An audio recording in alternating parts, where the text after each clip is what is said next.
നമസ്കാരം. ചാനൽ 91 ന്യൂസിലേക്ക് സ്വാഗതം. ലോക്സഭാ തെരഞ്ഞെടുപ്പിന് ഇനി മണിക്കൂറുകൾ മാത്രം ബാക്കി. ഈ തെരഞ്ഞെടുപ്പിൽ കേരളത്തിലെ ഏതൊക്കെ പാർട്ടികൾ എത്ര സീറ്റുകൾ നേടുമെന്ന് വിവിധ സർവേകൾ അവരവരുടെ യുക്തിക്കനുസരിച്ച് വെളിപ്പെടുത്തി കഴിഞ്ഞു. ഒരുപക്ഷെ ഏറ്റവും കൂടുതൽ സർവേ നടന്നിരിക്കുന്നത് നമ്മുടെ കൊച്ചു കേരളത്തിലാണ്. പക്ഷേ ഫലം പുറത്തു വരുമ്പോൾ ഈ സർവേകളിൽ ഭൂരിഭാഗവും വെറും തട്ടിപ്പാണെന്ന് നമുക്ക് മനസ്സിലാവും. കാരണം കേരളത്തിലെ മുൻനിര ചാനലുകളും മറ്റ് ദൃശ്യമാധ്യമങ്ങൾ നടത്തിയിരിക്കുന്ന ഈ തെരഞ്ഞെടുപ്പ് സർവേകൾ ഒന്നും തന്നെ ശാസ്ത്രീയമേ അല്ല. കഴിഞ്ഞ തവണ നടന്ന ലോക്സഭാ തെരഞ്ഞെടുപ്പിൽ 19 സീറ്റുകൾ UDF നേടുമെന്ന് പറഞ്ഞ ഒരു ചാനൽ സർവേയും ഇല്ല എന്നുള്ളത് തന്നെയാണ് ഉദാഹരണം. ഇത്തവണത്തെ ഭൂരിഭാഗം ചാനൽ സർവേകളിലും UDFനാണ് മുൻതൂക്കം. അത് സ്വാഭാവികമായും ഇലക്ഷന്റെ ചരിത്രം പരിശോധിക്കുമ്പോൾ അങ്ങനെ തന്നെയാണ്. BJP 2 സീറ്റ് നേടും എന്ന് ചില സർവേ ഫലങ്ങളിൽ പറയുന്നു. ത്രികോണ മത്സരങ്ങൾ നടക്കുന്ന തിരുവനന്തപുരവും തൃശ്ശൂരും വച്ചൊരു കാച്ചങ്ങ് കാച്ചുകയാണ്. പൊട്ടക്കണ്ണന്റെ മാവിലേറ് പോലെ കൊണ്ടാൽ കൊണ്ടു. ശാസ്ത്രീയമായ ഒരു തെരഞ്ഞെടുപ്പ് സർവേ നടത്തണമെങ്കിൽ കോടികൾ ചിലവാകും. ആയിരക്കണക്കിന് മാൻ പവർ ചിലവിടേണ്ടി വരും. ഇതിന് ഏത് ചാനലാണ് തയ്യാറാകുന്നത്?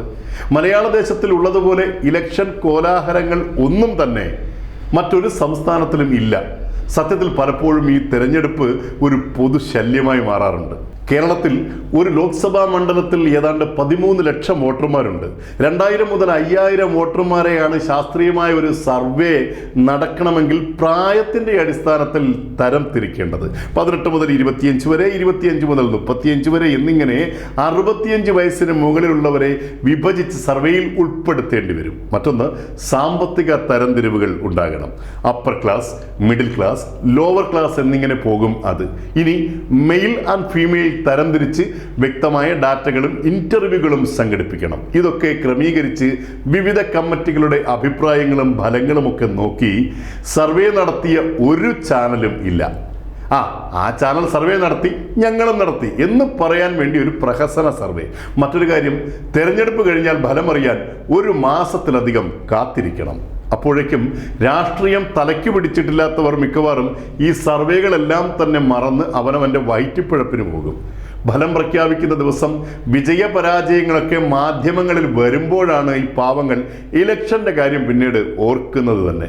ഇനി സർവേ ഫലങ്ങൾ വോട്ടർമാരെ സ്വാധീനിക്കുന്നുണ്ടോ എന്ന് ചോദിച്ചാൽ 99% ഇല്ല എന്ന് ഉറപ്പിച്ച് പറയാൻ കഴിയും. മുൻകാല ചാനൽ സർവേ ഫലങ്ങൾ അങ്ങനെയാണ്. ഏകദേശം യഥാർത്ഥ ഫലങ്ങളുടെ അടുത്തെത്തിയത് പോലും തട്ടിക്കൂട്ട് സർവേകൾ ആയിരുന്നു. അത് അങ്ങനെ അങ്ങ് ഒത്തു എന്ന് പറയുന്നതാണ് ശരി.